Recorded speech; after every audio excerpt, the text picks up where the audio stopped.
Hello मेरे प्यारे दोस्त। तो आपकी अपनी परिवार रुक्मिणी परिवार में आप सभी को ढेर सारी शुभकामनाएं। और सबसे पहले गुड मॉर्निंग। आज संडे है तो संडे के लिए मैं कुछ स्पेशल करेंट अफेयर्स लेकर के आया हूं। इस वीडियो को आप अंत तक देखिएगा ताकि जो भी अभी जो चल रही है, आप जानते हैं कि कोई भी एग्ज़ाम हो, एसएससी सेंट्रल गवर्नमेंट का एग्ज़ाम हो या स्टेट गवर्नमेंट का एग्ज़ाम हो, सभी के लिए सभी एग्ज़ामों के लिए करेंट अफेयर्स जो होती है काफ़ी महत्वपूर्ण होती है। तो हम अपना टाइम को वेस्ट ना करते हुए सबसे पहले मैं करेंट अफेयर्स पर चलता हूँ। तो फर्स्ट क्वेश्चन जो हमारी है, फर्स्ट क्वेश्चन वो क्या चीज़ है? फर्स्ट क्वेश्चन देखेंगे हम लोग क्या चीज़ है। फर्स्ट क्वेश्चन जो हमारी है, अंतर्राष्ट्रीय आतंकवाद दिवस कब मनाया जाता है? तो आतंकवाद यानी जान रहे हैं कि अभी हम जितना भी सभी देशों आतंकवाद से काफ़ी प्रभावित हुए। तो 13 देशों जो है आतंकवाद, 25 देश जो है अभी हाल फिलहाल में रिपोर्ट आया था, तो टोटल 25 देश जो है आतंकवाद से काफ़ी ज़्यादा पीड़ित हैं। और ऐसे तो सभी देश जो है आतंकवाद से ज़्यादा पीड़ित है। और उसमें भारत का नंबर जो 13 स्थान पर, भारत का नंबर है 13वां स्थान पर आतंकवाद से पीड़ित देशों में। और जो है हमारा पाकिस्तान जो पड़ोसी हमारा राज्य है, पड़ोसी जो हमारे देश है पाकिस्तान, वो भी आतंकवादी से पीड़ित में चौथे नंबर पर है। कितने नंबर पर है? चौथे नंबर पर। तो अंतर्राष्ट्रीय आतंकवाद दिवस जो है जो 21 मई को मनाया जाता है। और देख लीजिए आज रविवार है, आज का ही दिन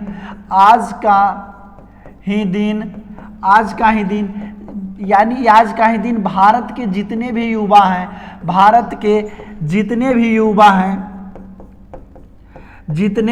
भी युवा हैं सभी लोग क्या करेंगे? आज जितने भी युवा हैं सभी लोग आज जो है शपथ लेंगे। क्या चीज़? शपथ लेंगे और आतंकवाद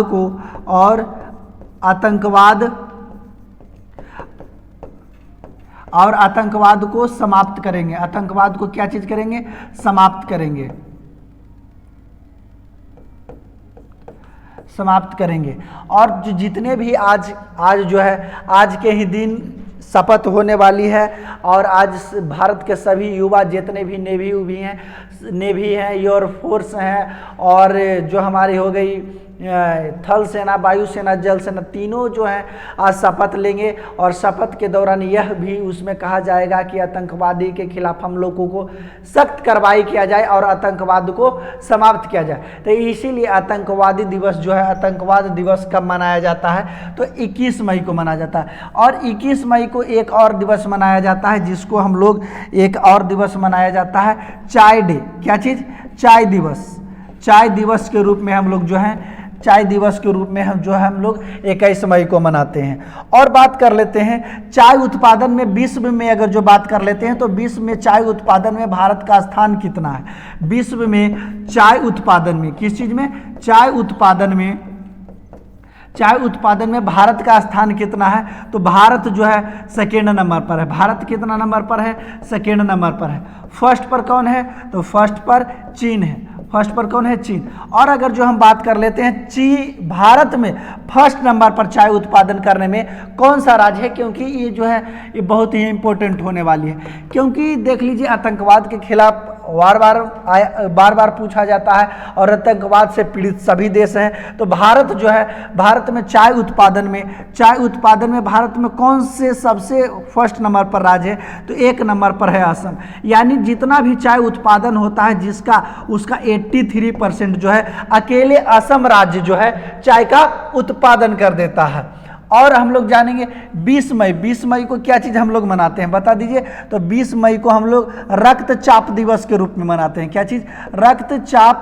रक्तचाप दिवस के रूप में हम लोग जो है 20 मई को मनाते हैं। उसके बाद और मैं बात कर लेता हूँ तो 14 मई को हम लोग क्या चीज़ मनाते हैं? Mother's day. हाल फिलहाल में हम लोग सभी लोग मदर्स डे के रूप में मनाए हैं। और बता देते हैं 8 मई को क्या चीज़ मनाते हैं? तो रेड क्रॉस डे। क्या चीज़?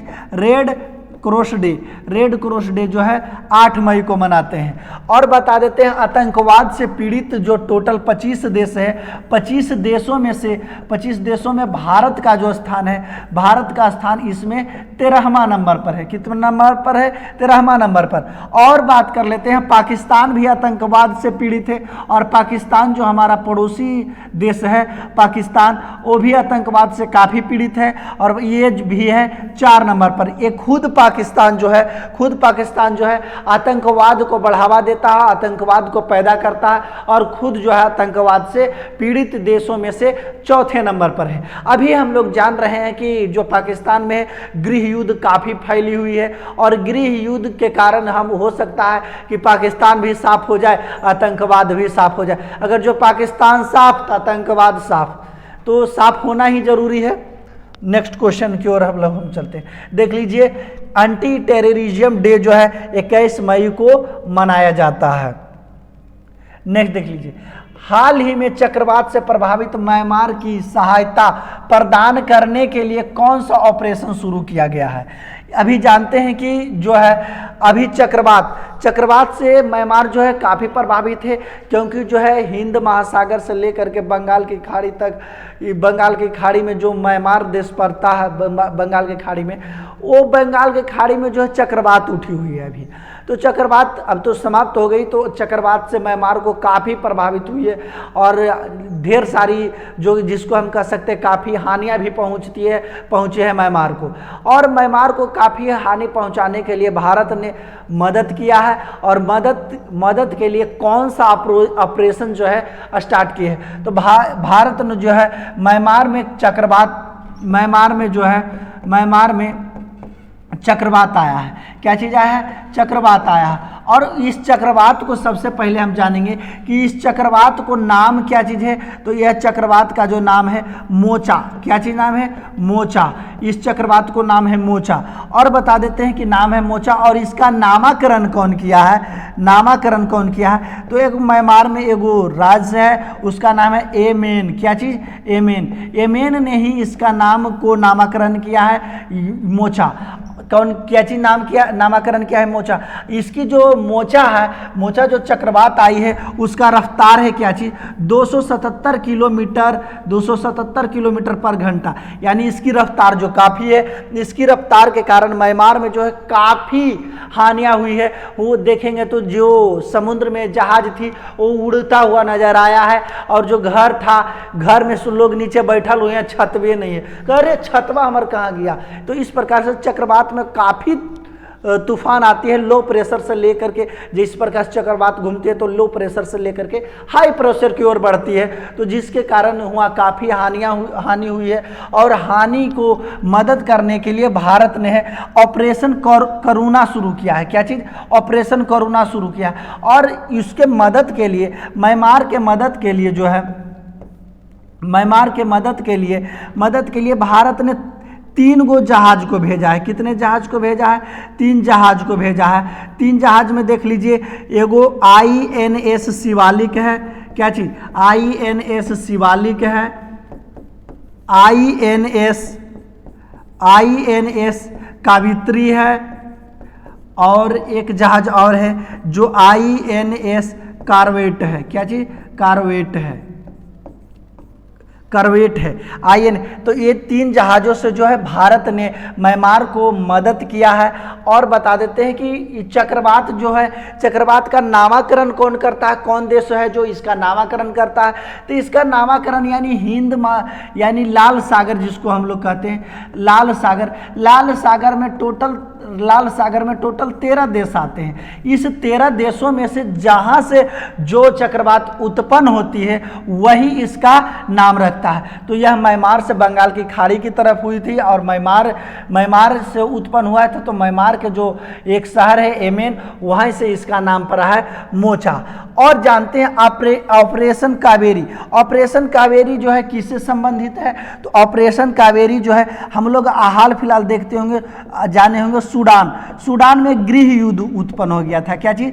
सूडान में गृह युद्ध उत्पन्न हो गया था। तो सूडान से भारतीयों को लाने के लिए जो ऑपरेशन चालू किया गया था, तो उसी को हम ऑपरेशन कावेरी के नाम से जानते हैं। क्या चीज? ऑपरेशन कावेरी के नाम से जानते हैं। और जानते हैं, आप जानते होंगे कि जब सूडान में गृह युद्ध की स्थिति उत्पन्न हुई थी, तो उस समय क्या हुआ था? उस समय भारत के जो जहाज था, नाइट गोगल्स की मदद से वो भारतीयों को बचाए थे और वहाँ रात में जहाज गई थी, जिसके कारण भारतीय बचे हैं। तो उस ऑपरेशन का क्या नाम है? उस ऑपरेशन का नाम है ऑपरेशन कावेरी। और जानते हैं हम लोग ऑपरेशन दोस्त क्या है? हम जानते हैं कि तुर्की में भारी भूकंप आया था। तुर्की में भूकंप आया था। क्या चीज? भूकंप आया था।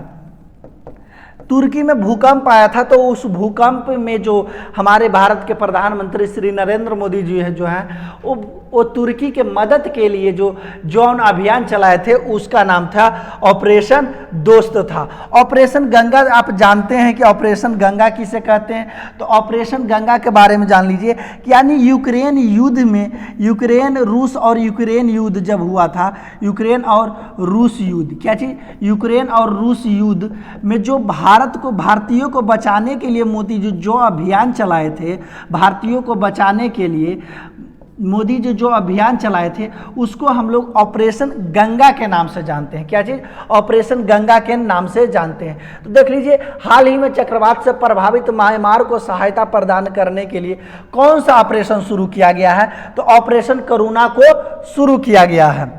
नेक्स्ट चलते हैं हम लोग। देखिए अब विभिन्न क्या चीज़ है, देखिए सबसे पहले यह देख लेते हैं। यह जो है साइक्लोन आया था, चक्रवात आया था, और चक्रवात के कारण देखिए जो नीचे नाव लगनी चाहिए थी समुद्र में, ऊपर उठ के चला है और काफ़ी हुआ जो है तांडव मचाया है ये चक्रवात। और इससे प्रभावित थोड़ा सा उड़ीसा राज्य भी हमारा जो उस तट की ओर पड़ता है, उड़ीसा राज्य, पश्चिम बंगाल, तमिलनाडु, ये सब भी थोड़ा सा प्रभावित हुआ और काफ़ी हुआ वर्षा भी हुई है। अब देख लीजिए, अब अलग अलग देशों में अलग अलग नाम होता है, यानी कि सभी अलग अलग देशों में क्या चीज़, अलग अलग सभी चक्रवात को नाम होते हैं। तो अमेरिका में एक चक्रवात को हरिकेन कहते हैं। हम लोग जिस प्रकार से भारत में चक्रवात कहते हैं, तो अमेरिका में क्या चीज़, हरिकेन कहा जाता है। कैरिबियन सी में भी हरिकेन कहा जाता है। चाइना सी में टाइफन कहा जाता है। हिंद महासागर में ट्रॉपिकल कहा जाता है। जापान में इसे टाइफू कहा जाता है। फिलीपींस में इसे बगुइया कहा जाता है और जापान में भी इसे हरिकेन कहा जाता है। तो अमेरिका कैरेबियन सी और जापान में तीनों में एक ही नाम है, क्या चीज़, हरिकेन। और चाइना सी में टाइफन कहा जाता है, चाइना सी में टाइफन कहा जाता है। हिंद महासागर में ट्रॉपिकल कहा जाता है और जापान में इसे टाइफू कहा जाता है। फिलीपींस की अगर जो हम लोग बात कर लेते हैं तो फिलीपींस में बगुइया कहा जाता है। नेक्स्ट चलते हैं हम नेक्स्ट क्वेश्चन की ओर। हाल ही में किस राज्य ने कहा कि वह 1 करोड़ से अधिक ऐतिहासिक दस्तावेजों को संरक्षित करेंगे? तो यानी कि जितने भी दस्तावेज किसको कहते हैं, यानी जितने भी, जैसे कि कह सकते हैं जितने भी पुरानी वस्तुएं, पुरानी कागजात को 1 करोड़ से ज़्यादा जो जितनी भी पुराने कागजात है उनको संरक्षित रखने के लिए, सुरक्षा पूर्वक रखने के लिए 1 करोड़ कागजी को कौन राज्य जो घोषणा की है? तो यह बिहार घोषणा की है। कौन की है? बिहार। यानी बिहार सरकार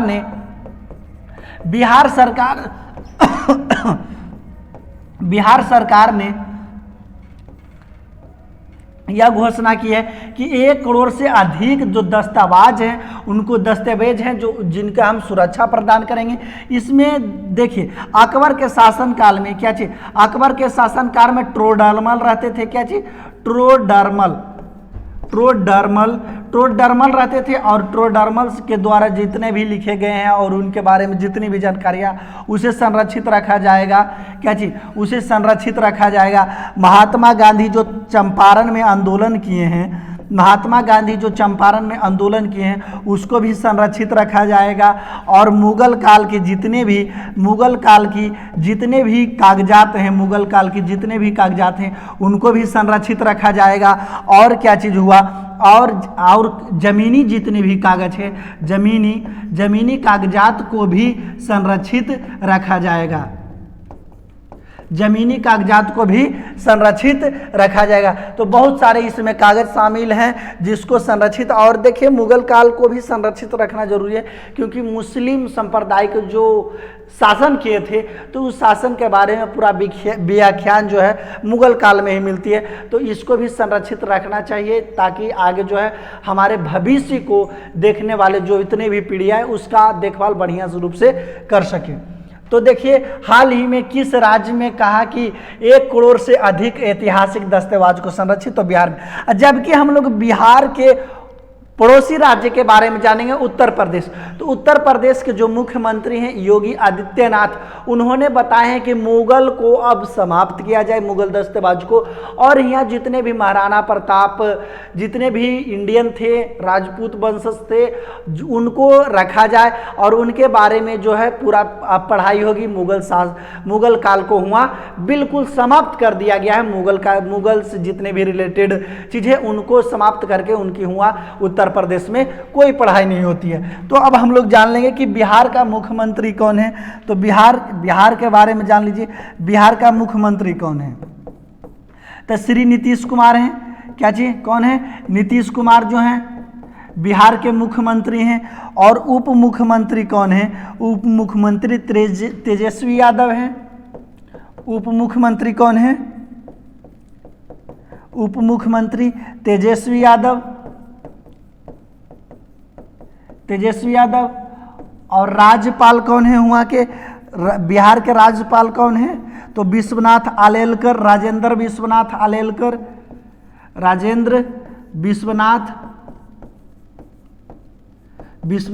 आलेलकर जो हैं, विश्वनाथ आलेलकर जो हैं यहाँ के राज्यपाल हैं। बिहार की राजधानी कहाँ है? तो बिहार की राजधानी कहाँ हुई? बिहार की राजधानी पटना। कहाँ? पटना। नेक्स्ट चलते हैं हम लोग। क्या चीज, भारत ने किस देश के साथ मिलकर 50 स्टार्टअप एक्सचेंज प्रोग्राम शुरू किया है? 50 स्टार्टअप के मतलब पहले हम लोग समझेंगे कि स्टार्टअप का मतलब होता क्या चीज़ है। स्टार्टअप के मतलब सबसे पहले हम लोग जानेंगे कि स्टार्टअप कहते हैं तो कहते किसको है। स्टार्टअप का मतलब यह होता है कि यानी कि अगर जो किसी भी देश में हम लोग अगर जो कंपनी की स्थापना की है तो उस कंपनी में कितना लाभ देनी चाहिए, कितनी वस्तु को अपना भी मुनाफा दे करके व्यक्तियों के यानी कि वहाँ के जो मार्केट में जितने भी जनता है उनको समर्थन देने के लिए, सहायता प्रदान करने के लिए जो है स्टार्टअप, इसी को हम लोग स्टार्टअप कहते हैं। उसको सहायता देने के लिए जो कंपनी की स्थापना की गई है इसको हम लोग स्टार्टअप कहते हैं। तो यानी 50 स्टार्टअप लिखा हुआ है, तो 50 स्टार्टअप यानी कि 50 जो कंपनी है इधर से उसको बांग्लादेश को सहायता करेंगे और उधर से बांग्लादेश की जो 50 कंपनियां हैं सहायता करेंगे। तो है किसके साथ किया गया है? तो यह बांग्लादेश के साथ किया गया है। और जान लेते हैं हम लोग, तो अभी तक अगर जो 2022 ईस्वी में हम लोग जान लें तो कितने स्टार्टअप यानी कितने कंपनियां की स्थापना स्टार्टअप में शामिल हुए हैं? तो 8700 कंपनियां जो हैं इस स्टार्टअप में शामिल हुए हैं। नेक्स्ट देख लेते हैं, जलकट्टू किस राज्य का खेल है? तो जलकट्टू जो है तमिलनाडु का खेल है। तो जलकट्टू किस राज्य का खेल है? तमिलनाडु का खेल है। यानी कि सुप्रीम कोर्ट ने इस खेल को मान्यता दे दी है। सुप्रीम कोर्ट ने इस खेल को क्या चीज मान्यता दे दी है। तो ये भी पूछ सकता है आपको, ये तो जरूरी नहीं है लेकिन ये इम्पोर्टेंट है क्योंकि जो हाल फिलहाल का खेल है, हाल फिलहाल में है जो जलकट्टू को सुप्रीम कोर्ट ने मान्यता दे दी है। तो जलकट्टू जो खेल है वो किस राज्य से संबंधित है? तो वह तमिलनाडु से। तो इसको VVI लगा लीजिएगा, ये आपको याद करने में आसान होगी। देख लीजिए यही जलकट्टू है, यानी कि जो जिसको सांड बोलते हैं, सांड, उसके साथ यह जो है खेला जाता है, उसको हम लोग जलकट्टू कहते हैं इस खेल को। हाल ही में किस अभिनेत्री ने टाइम्स मैगजीन की कवर में अपना जगह बना ली है? तो कौन सा हीरोइन है जो अपना नाम जो है, अपना जो नाम है वो क्या चीज़, टाइम्स मैगजीन के कवर में अपना नाम दर्ज करवा ली है? तो ये टाइम्स मैगजीन क्या चीज़ है? ये अमेरिका का एक मैगजीन है, अमेरिका का साप्ताहिक मैगजीन है। क्या चीज़? साप्ताहिक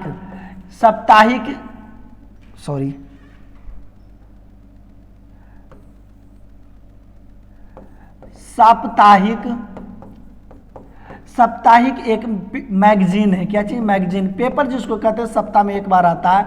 उसके कवर पेज पर, यानी कि इसको जो हम कह सकते हैं कि उसके कवर पेज पर भारत के किस अभिनेत्री जो है उस पर छपेंगे?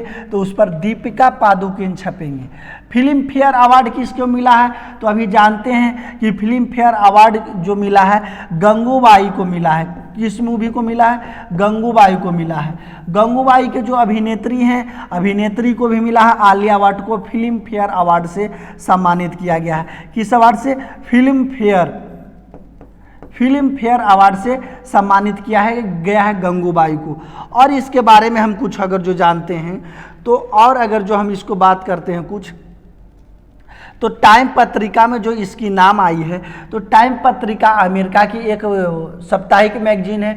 और इसकी स्थापना जो है कब की गई थी? तो 1923 ईस्वी को जो है इसकी स्थापना की गई। यही दीपिका पादुकोण है जिसको अमेरिका के टाइम मैगजीन में नाम आया है। नेक्स्ट चलते हैं। G7 देशों की बैठक किस देश में शुरू हुई है? तो अभी हम लोग जानते हैं कि जो हमारे भारत के प्रधानमंत्री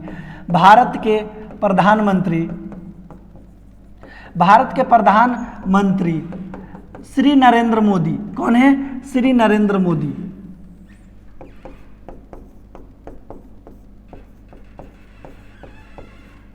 श्री नरेंद्र मोदी जी हैं। कौन है? भारत के प्रधानमंत्री श्री नरेंद्र मोदी। तो नरेंद्र मोदी जी ने ये G7 जो चल रही है अभी मीटिंग, G7 मीटिंग जो चल रही है उसमें नरेंद्र मोदी जो है मुख्य अतिथि के रूप में गए हैं। और मुख्य अतिथि के रूप में नरेंद्र मोदी जी पहला बार नहीं, अभी मिलाकर के चौथा बार गए हैं। ये जो कहाँ हो रही है? तो ये जो मीटिंग हो रही है G7 का, वो जापान में हो रही है। जापान के हिरोशिमा में। कहाँ हो रही है? जापान के यह हिरोशिमा में हो रही है। कब? हिरोशिमा में हो रही है। और यह जो है पहला बार नहीं है कि पहला बार ये शामिल नहीं हुआ। और G7 की अगर जो बात कर लेते हैं तो G7 है क्या चीज़? एक अंतर्राष्ट्रीय संगठन है, यानी 7 देशों का एक संगठन है जो अर्थव्यवस्था पर विचार करता है कि अर्थव्यवस्था जो 7 देशों का है वो किस प्रकार से बनेगा। तो क्या उसका सदस्य भारत है? तो भारत इसका सदस्य, जो भारत की अगर जो हम बात कर लेते हैं तो भारत G7 का सदस्य नहीं है। क्या चीज़? भारत जो है G7 का सदस्य नहीं है। और तो इसमें G7 में कौन कौन से देश आते हैं? तो 7 देशों आगे आते हैं। कौन कौन? पहला तो हो गया जापान। कौन? जापान। दूसरा नंबर पर कौन हो गया? फ्रांस। दूसरा नंबर पर फ्रांस। तीसरा में कौन है? कनाडा। कौन है? कनाडा। और चौथा में कौन है? चौथा में अगर बात करते हैं यूके यानी यूनाइटेड किंगडम। पांचवा में कौन है? अमेरिका। कौन है? अमेरिका। छठा में कौन है? इटली। कौन है? इटली। और सातवां में कौन है? तो सातवां में है जर्मनी हो गई, जापान हो गई, इटली हो गई और कनाडा हो गई। और कौन है बता दीजिए आप लोग? एक वो हो जो है और एक कौन है? संयुक्त राज्य अमेरिका हो ही गया। तो एक जो है उसको आप कमेंट बॉक्स में बता दीजिए। हम क्या चीज़ हर बार बताते रहें, ऐसे कहे कमेंट बॉक्स में आप लोग ज़रूर बता दीजिए और हम भी इसको जो है बता ही देंगे। तो आप लोग बता दीजिए।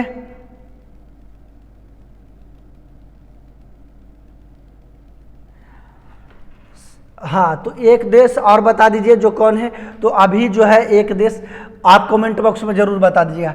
तो ये जो बैठक चल रही है हिरोशिमा में, ये जो बैठक चल रही है वो बैठक जो हम बात कर लेते हैं, तो ये 49वां बैठक है। कैमा बैठक है? 49वां बैठक है। और 49वां बैठक जो है पूछ देगा कि 49वां जो हिरोशिमा में जो G7 की मीटिंग चल रही है अर्थव्यवस्था को लेकर, वो कैमा बैठक है? तो 49वां बैठक है। और इसका सातवां जो देश है वो कौन है? जर्मनी है। कौन है? जर्मनी है। और क्योंकि हम जानते हैं कि इससे पहले जो G7 का बैठक हुई थी 48वां नंबर का, वो जर्मनी में ही हुआ है। कहाँ हुआ है? जर्मनी में ही हुआ है।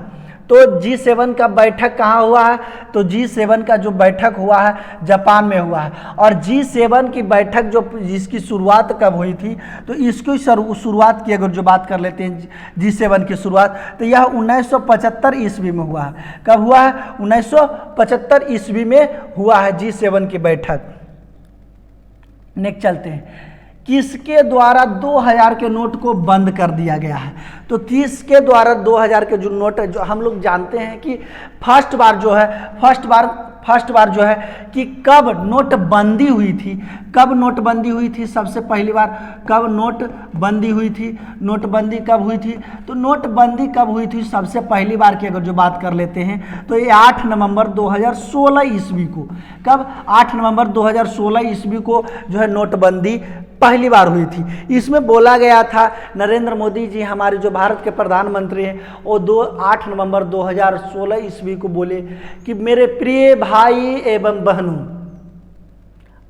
मेरे प्रिय भाई एवं बहनों, आज से और अभी से 1000 और 500 के नोट को बंद किया जाता है। तो इसमें जो है 1000 और 500 के नोट को बंद कर दिया गया था। क्या चीज़? बंद कर दिया गया था। और इसके जगह पर 2000 के नोट चलाए गए थे। 500 और 2000, 500 को भी नोट चला था और 2000 के नोट भी चला था। तो 2000 के नोट को फिर से जो है 23 मई से जो है 23 मई से कानूनी रूप से इसे वैध माना जाएगा। अभी चलेगा, कुछ दिन चलेगा, यानी कि जो है आप 30 सितंबर 2023 ईस्वी तक इसको जो है आप एक्सचेंज कर सकते हैं बैंक में, या बैंक में इसे जमा भी कर सकते हैं। तो इस बार जो अनाउंसमेंट की है RBI, reserve bank of India के द्वारा जो यह जारी की गई है कि 2000 नोट को बंद कर दिया गया। तो आप सोच रहे होंगे कि मैं इसको भंजाऊंगा कैसे?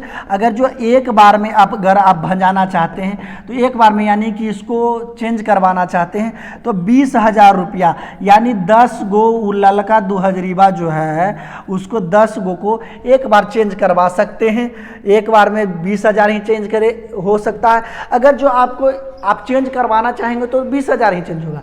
अगर जो आप इसको बैंक में अगर जो जमा करना चाहते हैं, तो एक बार में कितना भी जमा कर सकते हैं, डजेंट मैटर कि आप कितना जमा कर रहे हैं।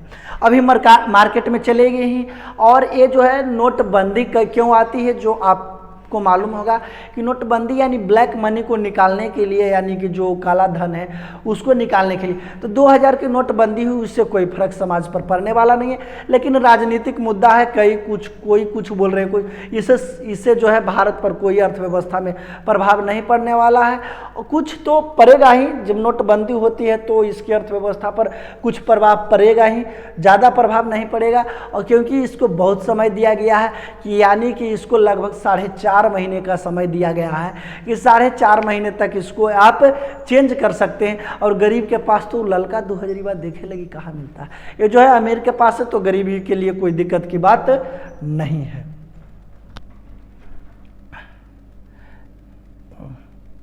नेक्स्ट चलते हैं हम लोग, यही जो 2000 आज देख रहे हैं इतना गड्डी, पहला बार नहीं बहुत बार देखे, लेकिन इसके बाद अगर जो 30 सितंबर आएगी, 30 सितंबर के बाद इसको जो है वैल्यू सिर्फ कागज के रूप में रह जाएगा।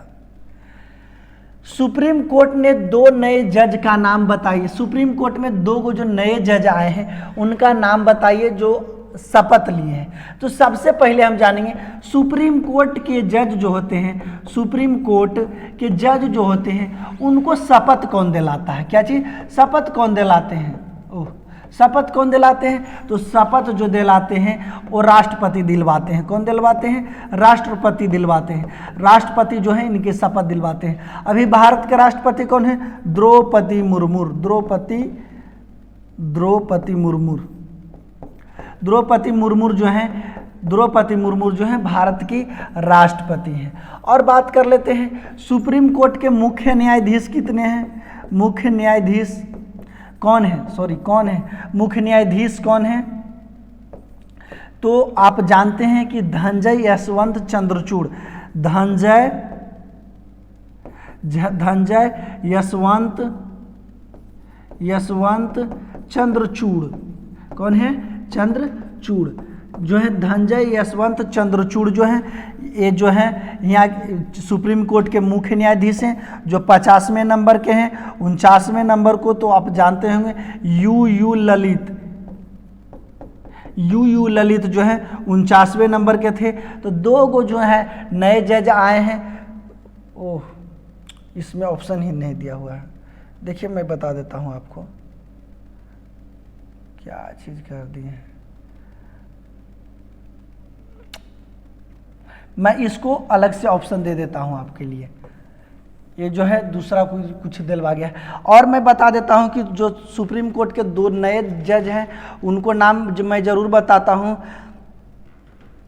प्रशांत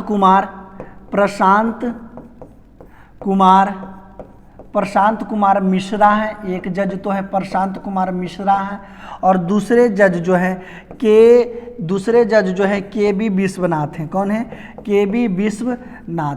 इनको मैं बढ़िया से लिख देता हूँ, इधर बढ़िया से मैं सजा करके लिख देता हूँ। प्रशांत कुमार मिश्रा है। पहला जो है कौन है? प्रशांत कुमार मिश्रा। कौन है? प्रशांत कुमार मिश्रा जो है पहले जज हैं। दूसरे का नाम बता देते हैं के.बी. यानी कि के.बी. विश्वनाथ हैं। कौन है? के.बी. विश्वनाथ। ये 2 जज हैं जिनको जो है 2 जज को जो है हाल फिलहाल में जो है कि शपथ दिलाई गई है द्रौपदी मुर्मू जी के द्वारा। और बता दीजिए आप लोग कि सुप्रीम कोर्ट की स्थापना कब हुई है? तो इसकी स्थापना की अगर जो बात कर लेते हैं तो इसकी स्थापना 28 जनवरी 1950 ईस्वी को हुई है।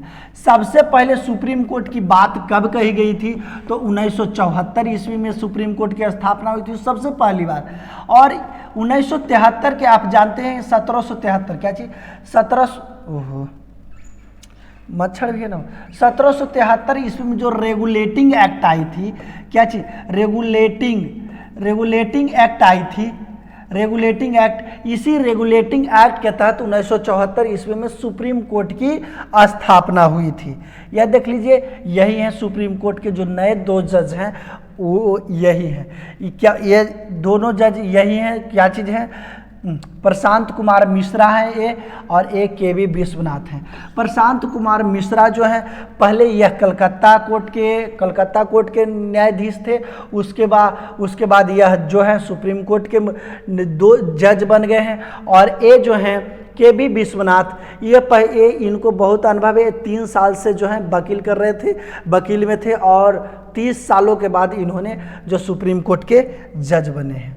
नेक्स्ट देख लीजिए, किस राज्य सरकार द्वारा ऑनलाइन ग्रामीण शिक्षा प्रोग्राम पहल की शुरुआत की गई है? यानी कि ऑनलाइन जो प्रोग्रामिंग है उसका पहल की शुरुआत किस राज्य में की गई है? तो यानी कि सभी सरकारी स्कूलों में ऑनलाइन शिक्षा दी जाएगी।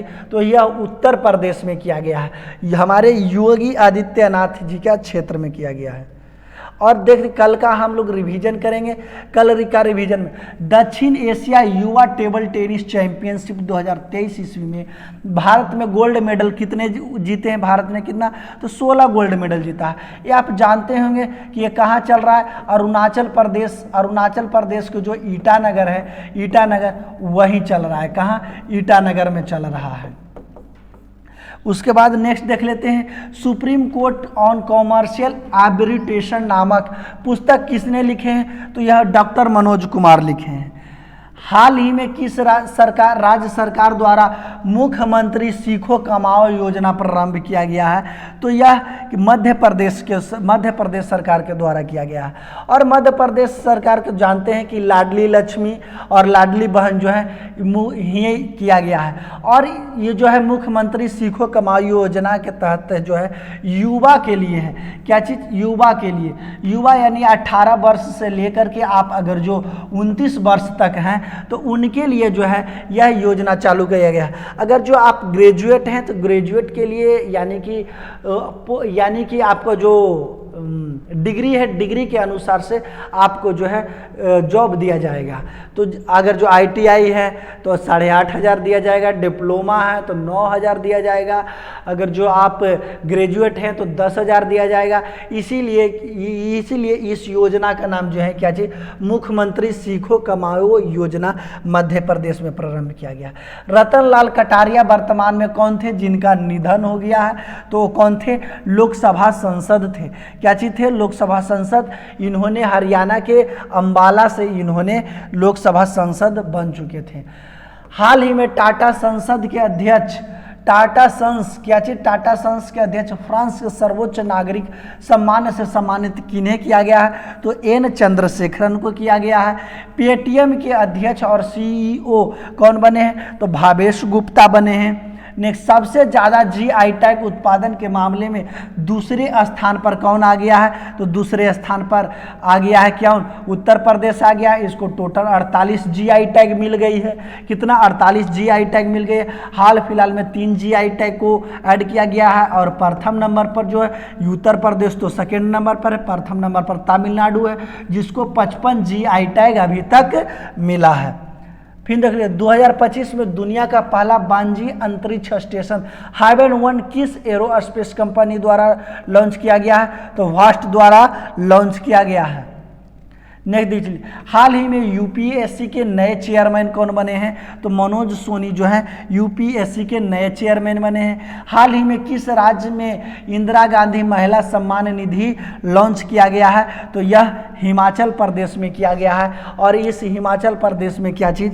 इस हिमाचल प्रदेश में ये जो इंदिरा गांधी महिला योजना है, यानी कि इसमें 18 वर्ष से लेकर के 59 वर्ष तक 60 वर्ष तक महिलाओं को जो है यह योजना प्रोवाइड किया जाएगा।